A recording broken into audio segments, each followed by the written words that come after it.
મિત્રતા સાચી પણ એ જોવાય નહીં કે નહીં મને બતાવો મારી આયુષ્ય કેટલી છે। એ સમયે ચિત્રગુપ્તએ કહ્યું કે હે યમરાજ, તમારા મિત્ર ખટવાંગ રાજાને કયો 2 ઘડી બાકી રહી છે એની આવરદામાં। અને એ જ ક્ષણે રાજા ખટવાંગે સમાધિ ચડાવી આત્મતત્વને પામી સર્વસ્વનો ત્યાગ કરી અને 2 ઘડીની અંદર ખટવાંગ રાજા મોક્ષને પામ્યા। તો હે રાજા પરીક્ષિત, 2 ઘડીમાં મોક્ષ મળતો હોય તો 7 દિવસમાં તને ન મળે। અને પરીક્ષિત રાજાને જો 7 દિવસમાં મોક્ષ મળતો હોય તો આપણને 70 વર્ષમાં ન મળે, પણ મહેનત કરવી પડે। જેમ પરીક્ષિત રાજાએ પ્રયત્ન કર્યો એમ આપણે કરવો પડે। 100 વર્ષ 60 વર્ષ 70 વર્ષ જે આપણા હશે એની અંદર પ્રયત્ન કરવો પડે મોક્ષ માટે। કેમ કે મનુષ્ય દેહ એ મોક્ષની નિસરણી કહેવામાં આવે।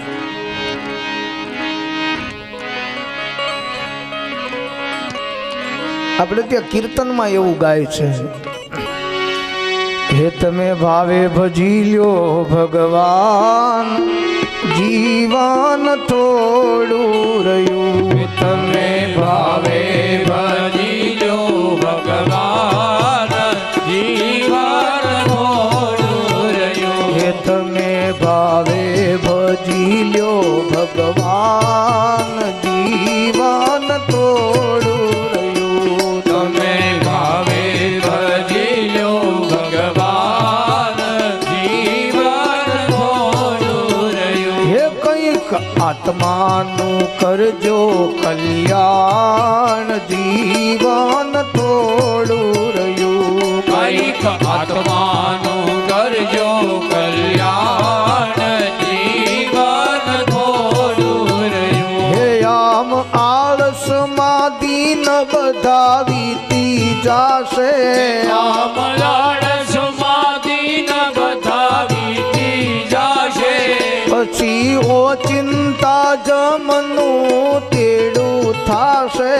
પછી ઓચિંતા જમનું તેડું થાશે। હે ચેતો શું ભૂલ્યા છો બાન, જીવન થોડું રહ્યું। ચેતો ભૂલ્યા છો ભાન, જીવન થોડું રહ્યું। હે તમે ભાવે ભજી લ્યો ભગવાન, જીવન થોડું રહ્યું। તમે ભાવે ભજી લ્યો ભગવાન, જીવન થોડું રહ્યું। હે કંઈક આત્માનું કરજો કલ્યાણ, જીવન થોડું રહ્યું। કંઈક આત્માનું કરજો કલ્યાણ, જીવન થોડું રહ્યું। આત્મકલ્યાણ માટે કાંઈક પ્રયત્ન આપણે આપણી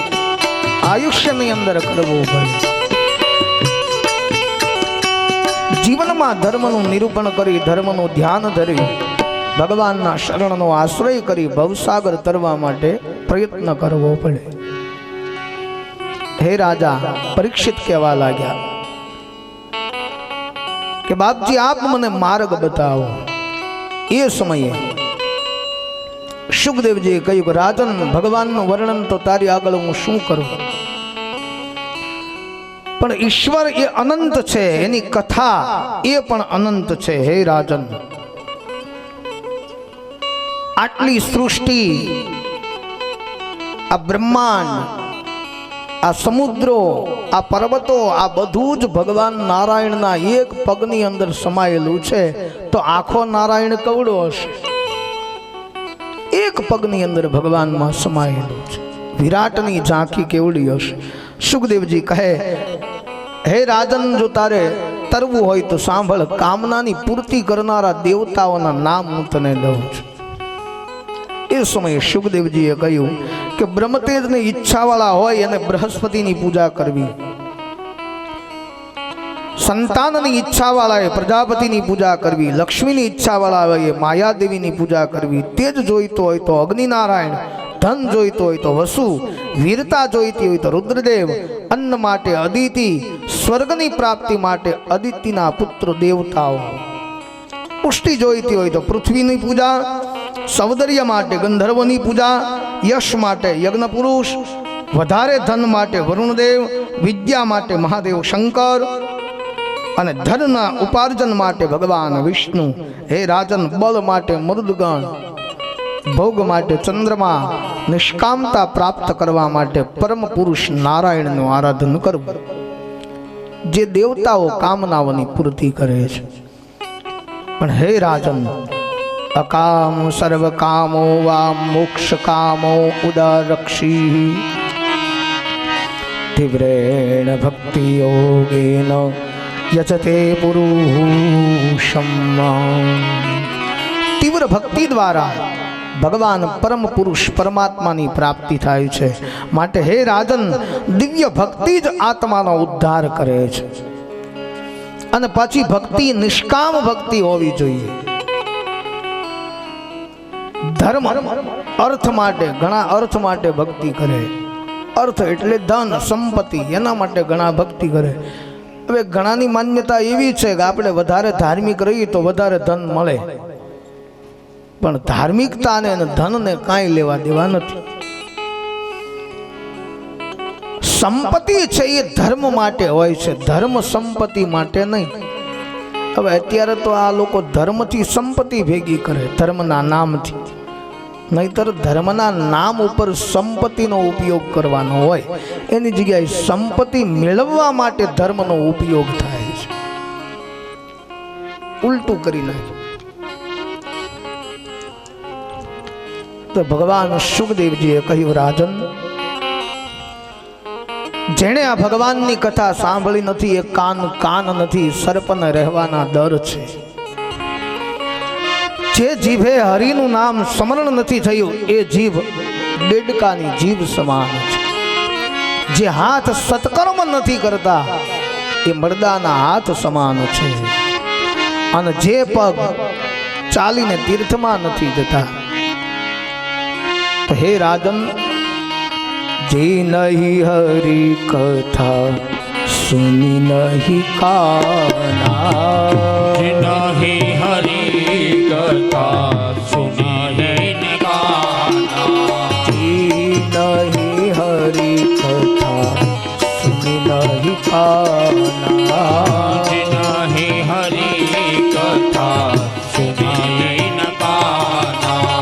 શ્રવણ રંધ્રયહી ભમન સમાના, શ્રવણ રંધ્રયહી ભમન સમાના, શ્રવણ રંધ્રયહી ભમન સમાના, શ્રવણ રંધ્રયહી ભમન સમાના. નહીં હરી કથા સુની નહીં કાના, નહીં હરી કથા સુની ન કાના. શમનકાદિક ઋષિઓએ પ્રશ્ન કર્યો, મહારાજ, આપ તો કથાના શિરોમણી છો, આત્મવિદ્યાથી પરિપૂર્ણ વ્યાસનંદન સુખદેવજી. પરીક્ષિતનો જે સંવાદ થયો એ દિવ્ય કથા સુતજી દ્વારા ઋષિઓને બતાવવામાં આવે છે. ભગવાન સુખદેવજીએ મંગલાચરણ કર્યું છે કથાનું. કીર્તનથી પરમાત્માની અનુભૂતિ થાય, કથા શ્રવણથી ભગવાનની અનુભૂતિ થાય. કથામૃત રસ સ્વાદ કુશલ શૌનકો બ્રવીત. કથા એ તો અમૃત ગણવામાં આવી છે. ભગવાન વાલ્મીકીજીએ અયોધ્યા કાંડમાં, રામાયણમાં એવું કહ્યું કે જે કથા સાંભળીને જેના કાન ક્યારે થાકતા નથી એના હૃદયમાં રામ તમે નિવાસ કરો. ગમે એટલી કથાઓ સમુદ્ર સમાન એમ કહ્યું છે કે જેના કાન સમુદ્ર સમાન હોય. સમુદ્રમાં ગમે એટલી નદીઓ આવે ત્યારે સમુદ્રને ક્યારેય તૃપ્તિ થતી નથી. એમ ગમે એટલી કથાઓ સાંભળવા છતાં એમ લાગ્યા કરે હજી કથા સાંભળવી છે. એના હૃદયમાં આપ નિવાસ. એ ભગવાનને રહેવાનું સ્થાન બને જો આવી વૃત્તિ કેળવે ત્યારે. સતત કીર્તન કર્યા કરે. કળિયુગમાં તો કીર્તનનું બહુ મહત્વ છે, કેમ કે પૂજા પાઠ સેવા આ બધું પવિત્રતા માગે, સમય માગે, એના નિયમો હોય.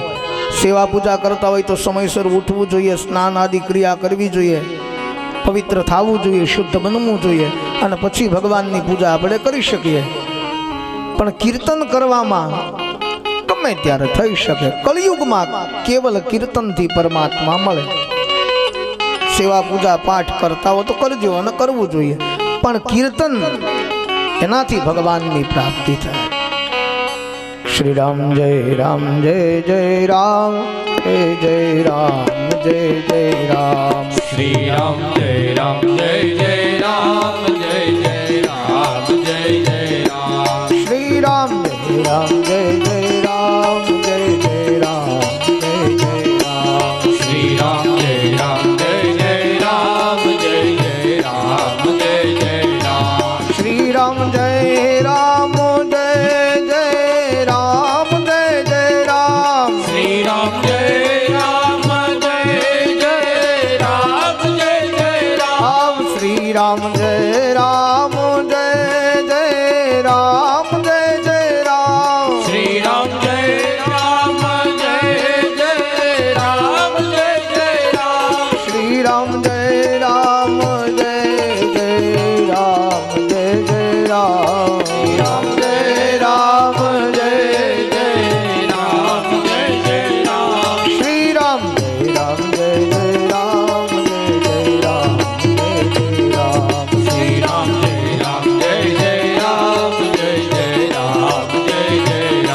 શ્રી રામ જય રામ જય જય રામ જય જય રામ જય જય રામ. શ્રી રામ જય રામ જય જય રામ જય જય રામ જય જય રામ. જ્યારે સમય મળે ત્યારે તો કહેવાનો અર્થ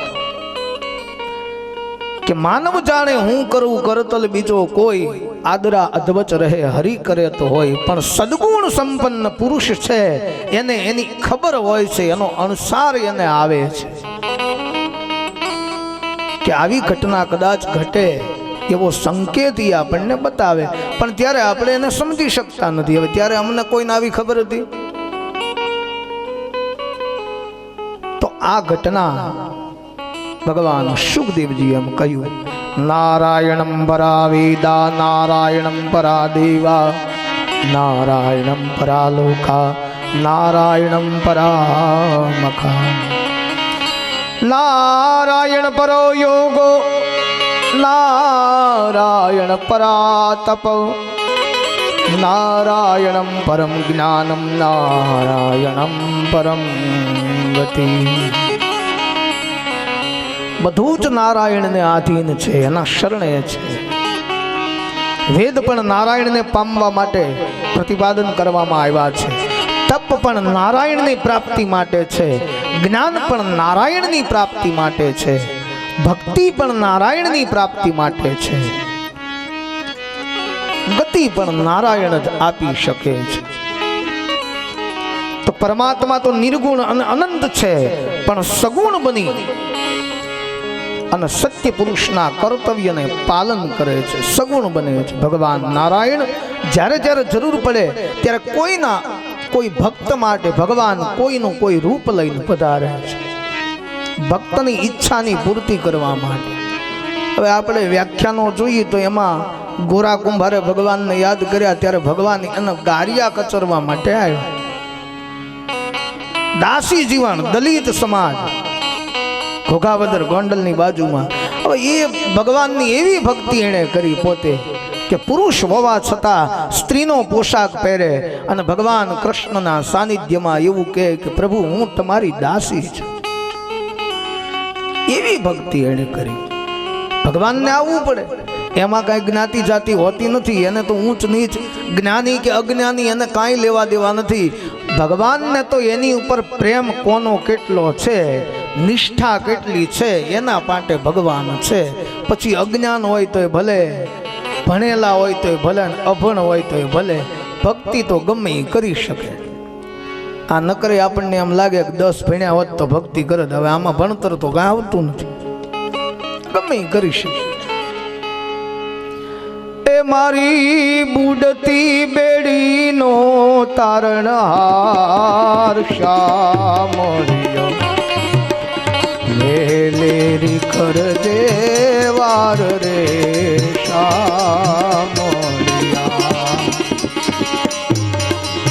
એ મારી બુડતી બેડીનો તારણહાર શામળિયો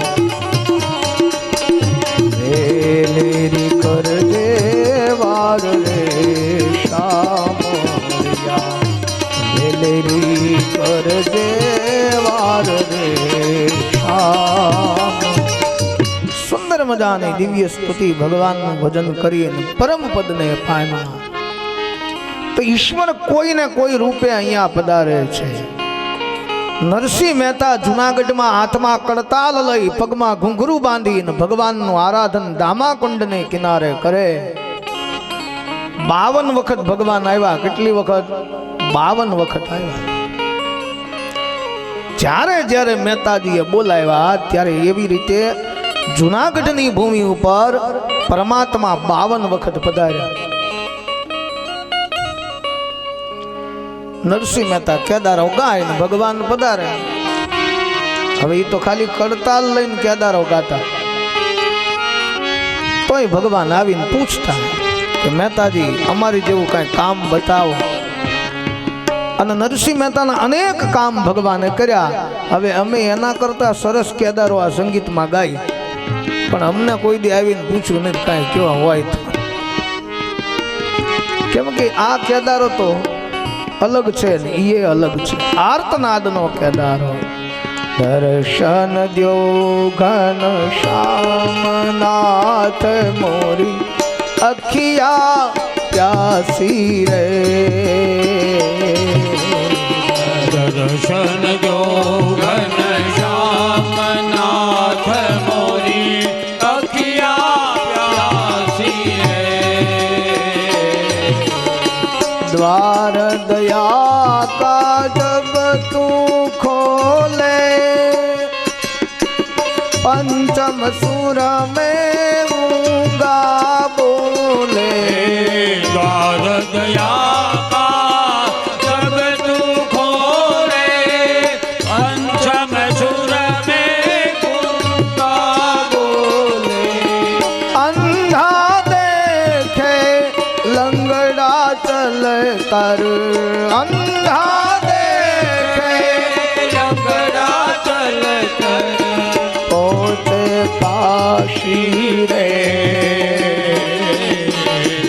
दर्शन दो घन श्यामनाथ मोरी अखिया प्यासी रे. दर्शन दो घन श्याम. સુંદર મજાનો દિવ્યો કેદારો ગાય. મહેતાજીની પાસે ભગવાન આવીને પૂછે મારી જેવું કઈ કામ હોય તો બતાવો. એ બ્રહ્મ ભક્તિથી બંધાયેલો છે. ભક્તિમાં એટલી તાકાત છે કે ભગવાનને આવવું પડે. ભગવાન સુખદેવજીએ કહ્યું કે ઈશ્વરનો ચમત્કાર એટલો છે કે જ્યાં જુઓ ત્યાં ભગવાનનો ચમત્કાર. પૃથ્વી તણો પિંડ બનાવ્યો, રજ ક્યાંથી લાવ્યો હશે, જગચાક ફેરવનારો એ કુંભાર બેઠો ક્યાં હશે. જગતને કેમ બનાવ્યું પરમાત્માએ? આ જગત એ ચમત્કાર છે અને ઈશ્વરની દેન કહેવામાં આવે છે.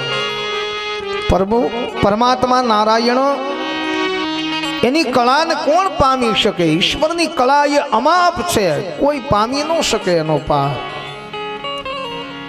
હરિવર તું એकिया હથોડે આવા ઘાટ રૂડા ઘડનારજી.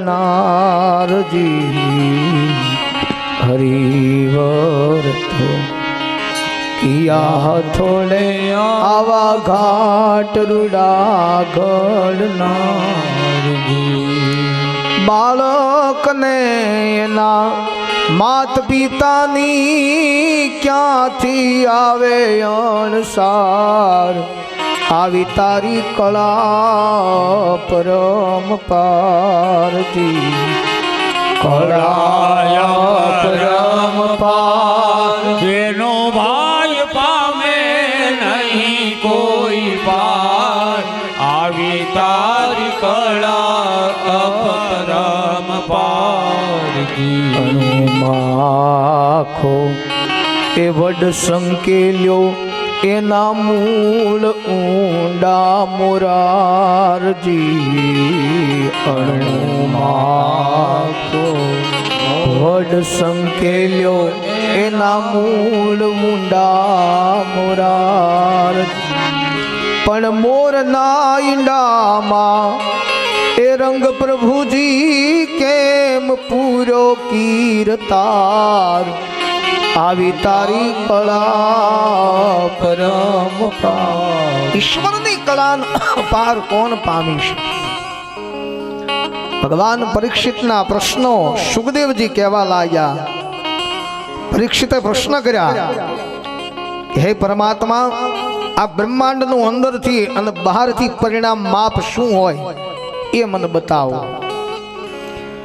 મહાપુરુષોના ચારિત્રનું વર્ણન આપ મને બતાવો વર્ણાશ્રમ એટલે શું કયા વર્ણનો કયો ધર્મ એ આપ મને બતાવો ઉપરાંત યુગોનું પ્રમાણ યુગની વિશેષતા ધર્મ અવતારોનું વર્ણન ભગવાનના અનેક અવતારો થયા એની કથા આપ મને બતાવો નૃપામ સાધારણો ધર્મો સવિશાસ્ત્રયાદશ ઉપરાંત મનુષ્યના સાધારણ ધર્મ જે રોજબરોજના ધર્મ શું હોય એ આપ મને બતાવો વિવિધ વ્યવસાય એ બતાવો ઘણા બધા પ્રશ્નો સુખદેવજીને રાજા પરીક્ષિતે પૂછ્યા પણ એમાં મહત્વનો પ્રશ્ન એ કે વાસનાઓથી છૂટવા માટે અને પરમ તત્વ પરમાત્માના ચરણને પામવા માટે મોક્ષ પામવા માટે મારે શું કરવું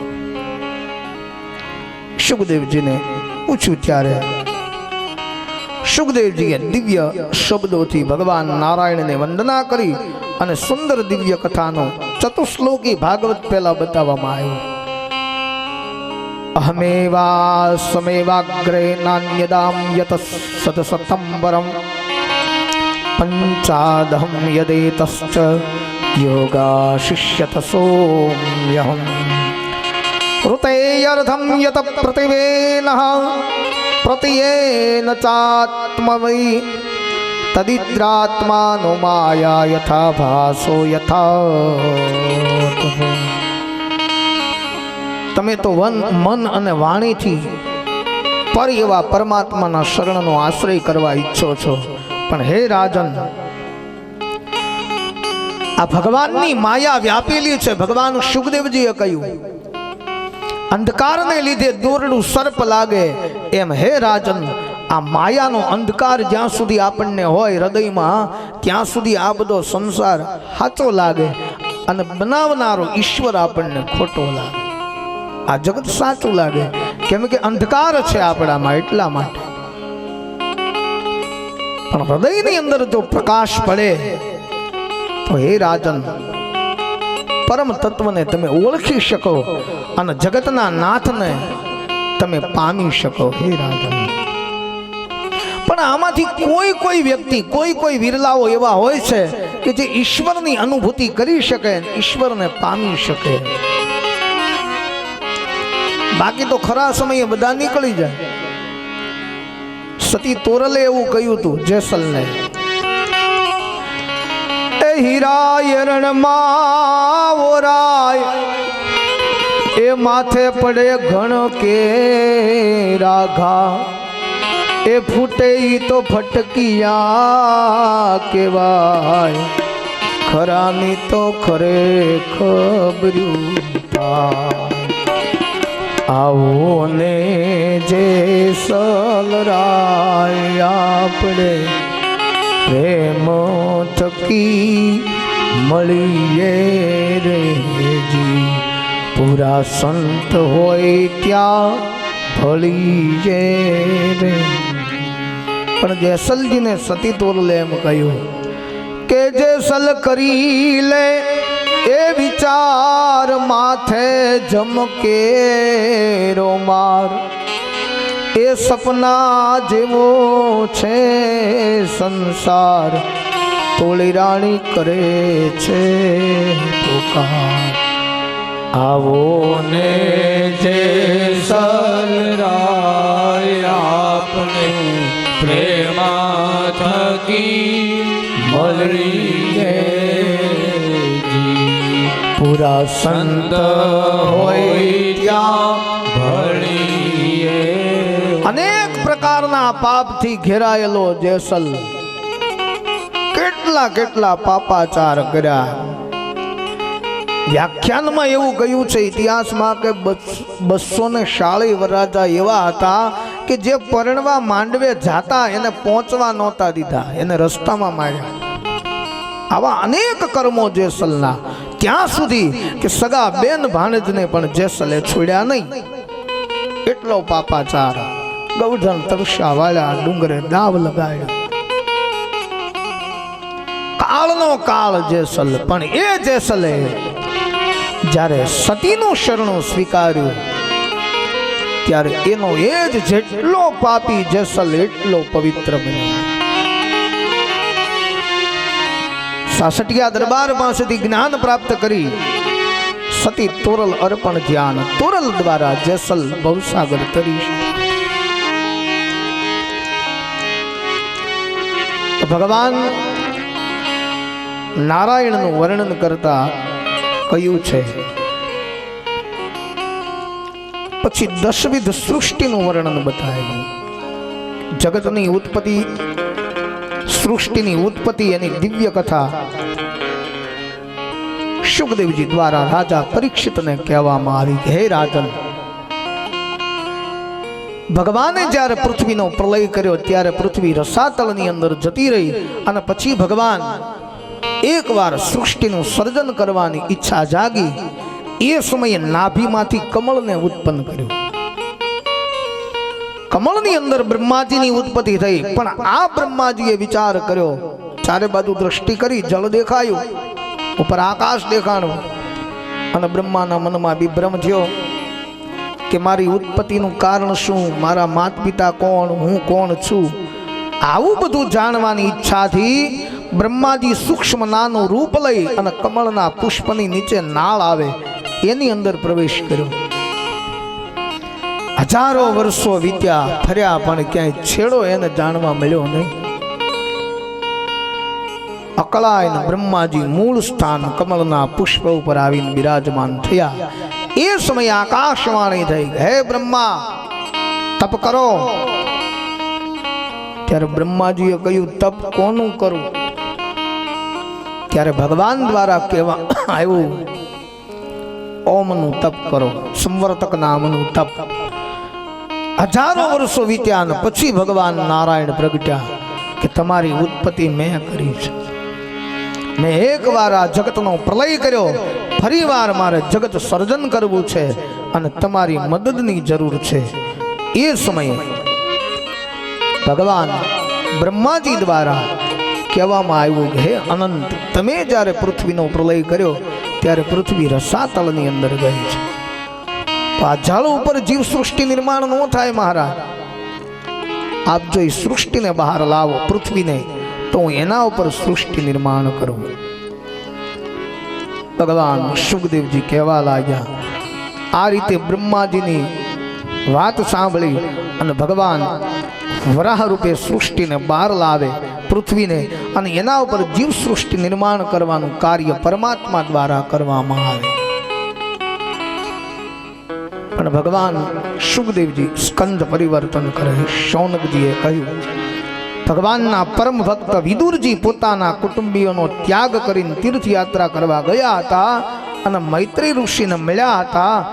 એ સમયે બંને મહાપુરુષો જે દિવ્ય ચર્ચા કરે એની કથા પણ બતાવવામાં આવે કે જે પ્રશ્ન રાજા પરીક્ષિતે શુકદેવજીને પૂછ્યો એમાંથી આ કથા નિર્માણ થાય છે કે એકવાર વિદુરજી અને મૈત્રી ઋષિ વચ્ચે જે સંવાદ થયો એમાં ભગવાનના દિવ્ય ચરિત્રોની કથા નીકળશે.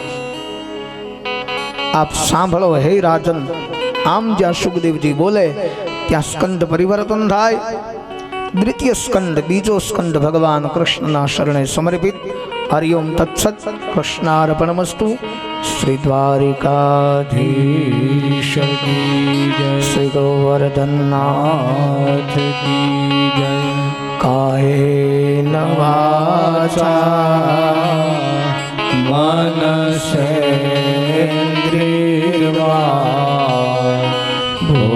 बुद्ध्यात्मना वा પ્રકૃતિ સ્વભાવાत् करोज्मियाद्यत् सकलं परस्मै नारायणाय समर्पयामि. સમૃદ્ધિ વાળું ઘર. વિદુર એટલે નીતિમાન પુરુષ હતા, બુદ્ધિશાળી, ખૂબ બુદ્ધિ શક્તિ વિદુરજીની અંદર. કેમ કે સુંદર મતી, મતીના ઘણા પ્રકાર હોય. મતી, મહામતી, સુમતી, કુમતી, મંદમતી, આવું રામાયણમાં એ બતાવ્યું છે. મતીના પ્રકાર છે એ સમયે.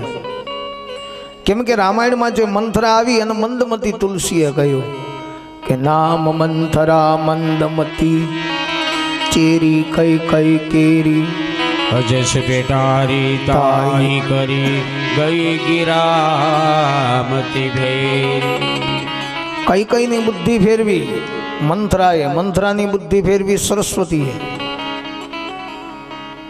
અને બુદ્ધિ ફેર્યા પછી રામ વનવાસ શબ્દ નીકળે. તો મતીના પ્રકાર છે. મહામતી એને કહેવામાં આવે જે બીજાનું સારું કરે. તે જ મતી કે જે પોતે સમર્પણ કરી દે. આપણે ત્યાં ઇતિહાસમાં એવું છે, ક્ષત્રિયોના ઇતિહાસમાં પણ છે કે ભાઈ ગાયો માટે પોતાના બલિદાન દઈ દીધા. કોઈ માંડવેથી ગયા એ પણ પૂરા પહોંચ્યા નહીં. તો આવા જે વીર પુરુષો એને તે જ મતી કહેવામાં. અને કોઈએ મંથરા જેવાએ કોઈના ભવન ફેરવા, કોઈના સંસારને આગ લગાડી. મતી, મહામતી, કુમતી, સુમતી, આવા બધા પ્રકારો. ભગવાન સુખદેવજી કહેવા લાગ્યા કે વિદુર અને મૈત્રેય વચ્ચે સંવાદ દિવ્ય થયો છે. એ દિવ્ય સંવાદમાંથી મૈત્રેય ઋષિ ઘણી કથા દિવ્ય કહે છે, ભગવાનના ચરિત્રોની કથા. એ દિવ્ય કથા સાંભળ્યા પછી વિદુરજી મૈત્રી ઋષિ પાસેથી વિદાય લઈ અને એકવાર ઉદ્ધવજીની સાથે પણ વિદુરજી મળે છે. ભગવાન કૃષ્ણ બ્રહ્માજીના કહેવાથી પૃથ્વી પર અવતાર લીધો અને પૃથ્વીનો ભાર ઉતારવા આવ્યા. વસુદેવજીના ઘરમાં એ ભગવાન કુશળતાથી રહેતા હતા અને દિવ્ય લીલા કરતા હતા. એની દિવ્ય કથા ઉદ્ધવજી અને વિદુર વચ્ચે થાય છે, મૈત્રેય અને વિદુર વચ્ચે પણ થાય છે. એના ચરિત્રનું નામ દઈ અને ભગવાન સુખદેવજી કથાનો આરંભ કરે છે. હે રાજન, ઉદ્ધવજી ભગવાનની સાથે ખૂબ રહ્યા. ભગવાનનું આયુષ્ય 125 વર્ષનું હતું, 125 વર્ષ. એમાં ઉદ્ધવજી 114 વર્ષ સુધી કૃષ્ણની સાથે રહ્યા. અને એટલો બધો ભગવાનનો સંગ એને, અને પછી જે સહવાસ છૂટ્યો એને એનું બહુ દુઃખ થયું હતું. મૈત્રી ઋષિએ કહ્યું કે હે વિદુર, દદત્તિવાનંબતી યામાર્ગમિહમાતોમ વિરહાતુરઃ. ભગવાન કૃષ્ણએ ઉદ્ધવજીની સાથે ખૂબ દિવ્ય ચર્ચા કરી અને જ્યારે પોતાની માયા સંકેલી ત્યારે ઉદ્ધવજી ખૂબ રડ્યા હતા. હે વિદુર, ત્યારે ભગવાન કૃષ્ણએ ઉદ્ધવજીને જે બોધ, જે જ્ઞાન આપ્યું હતું એને ઉદ્ધવ ગીતા તરીકે પણ ઓળખવામાં આવે. તિરોધાયમ પ્રવિષ્ટો શ્રીમદ ભાગવતો વર્ણનમ મહા. હે મહાભાગવત, આ રીતે ખૂબ દિવ્ય જ્ઞાનની ચર્ચા થઈ.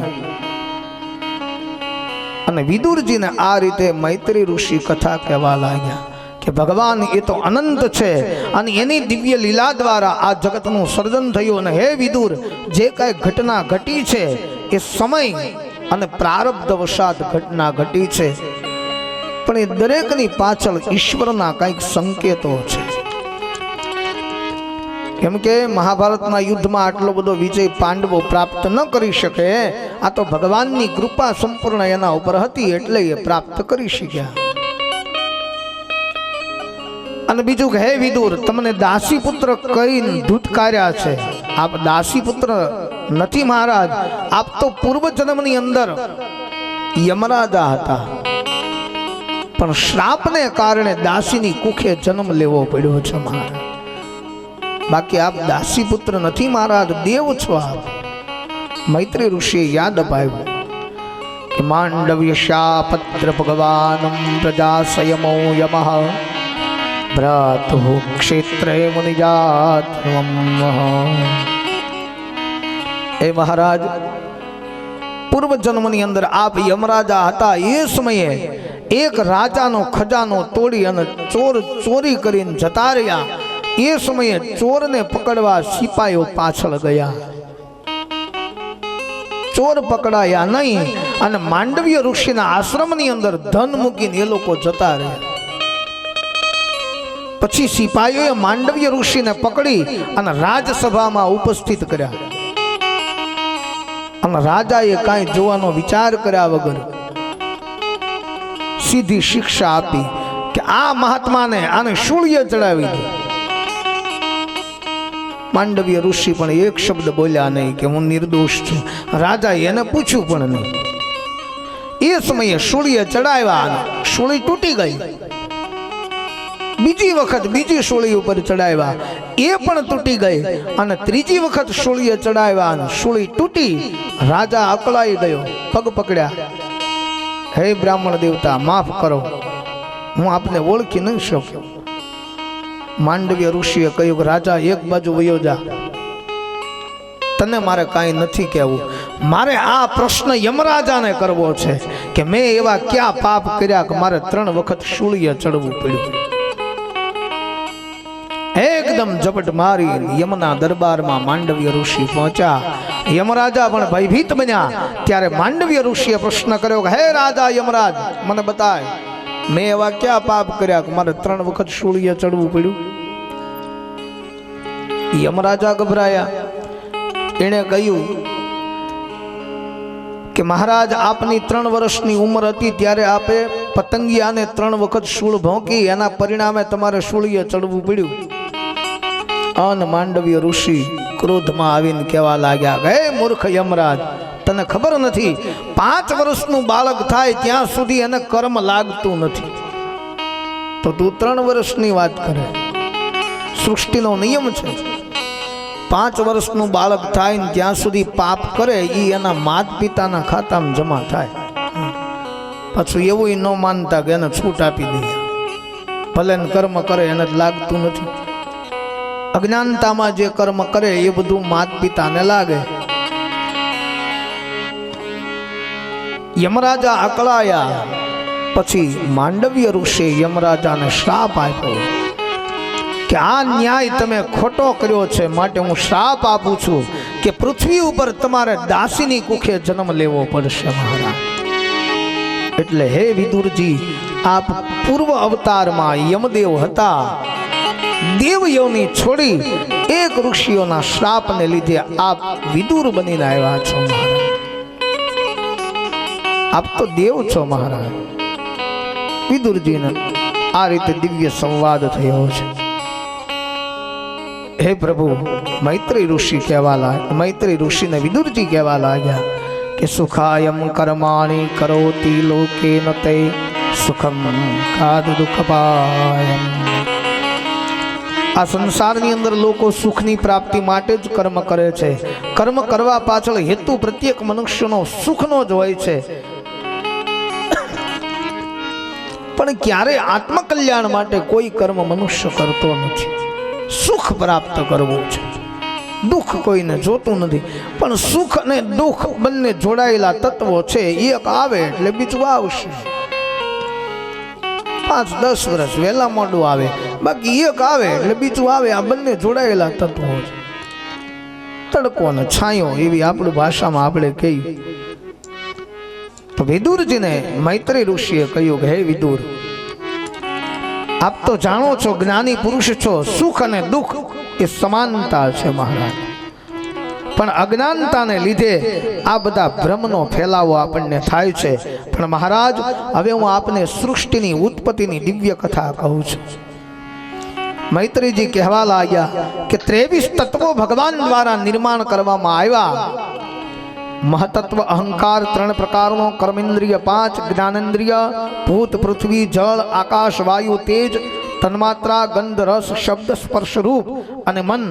આમ 24 તત્વનું સર્જન કરવામાં આવ્યું. પણ એ 24 તત્વ જ્યારે હલનચલન ન કરી શક્યા એ સમયે 25મું તેજ પરમાત્માનું આ શરીરની અંદર પધરાવવામાં આવ્યું, જેને 25 તત્વનો દેહ કહેવામાં આવે. ઘણા મહાપુરુષો 5 તત્વ પણ કહી શકે. 25 તત્વથી બંધાયેલો આ દેહ છે. અને અનેક પ્રકારે આને શણગારવામાં આવ્યો છે. ભોજા ભગત એવું કહેતા કે 5 તત્વનો દેહ બંધાણો, 10 દરવાજા વાળો, હાડકેરી થાંભલી મેલાય, તારા દેહ મંદિરમાં ભજમન ગોવિંદ ગોપાલ રાધે શ્યામ, રાધે શ્યામ હરી સીતારામ, રાધે શ્યામ હરી સીતારામ, હે ભજ મન ગોવિંદ ગોપાલ રાધે શ્યામ ભજમન ગોવિંદ ગોપાલ રાધે શ્યામ. મંદિરમાં દેવ બિરાજે, ધ્યાન ધરીને જોજો તો નજરે શ્યામળીઓ નિરખાય તારા દેહ મંદિરમાં. ગુરુ ગોવિંદનું સુંદર દિવ્ય કીર્તન બનાવ્યું છે. નવરંગી તો નોબત વાગે, ઝાલર વાગે ભારી, ઝીણી ઝીણી ઝાલરી સંભળાય તારા દેહ મંદિરમાં. ભજમન ગોવિંદ ગોપાલ રાધે શ્યામ. આ મહાપુરુષોએ શરીરની અંદર આ બધું જોયું. ઈશ્વર તત્વને શરીરમાં જોયું, પરમ તત્વને શરીરમાં જોયું. તો 25 તત્વથી બંધાયેલો આ દેહ છે. પછી 4 વર્ણની ઉત્પત્તિ થઈ: બ્રાહ્મણ, ક્ષત્રિય, વંશ અને શુદ્ર. એ સમયે શુદ્રનો ધર્મ ધર્મ માટે, વૈશ્યનો ધર્મ અર્થ માટે, ક્ષત્રિયનો ધર્મ કામ માટે અને બ્રાહ્મણનો ધર્મ મોક્ષ માટે. બ્રાહ્મણનું કર્તવ્ય કે મોક્ષની યાત્રા, મોક્ષનો માર્ગ બ્રાહ્મણ બતાવે. સંશયોનું સમાધાન બ્રાહ્મણ કરે. તમામ પ્રકારના સંશયો જ્યારે જગતમાં ઉત્પન્ન થાય ત્યારે એનું સમાધાન બ્રાહ્મણ દ્વારા કરવામાં આવે. એટલે તો બ્રાહ્મણ જન્મથી ગુરુ બનવાને લાયક એવું શાસ્ત્રમાં કહ્યું છે કે એને ગુરુ બનવા માટે પદવીની જરૂર નહીં, એને અધિકાર પ્રાપ્ત ન કરવો પડે. જગત ગુરુ બ્રાહ્મણ એવું કહેવામાં આવે.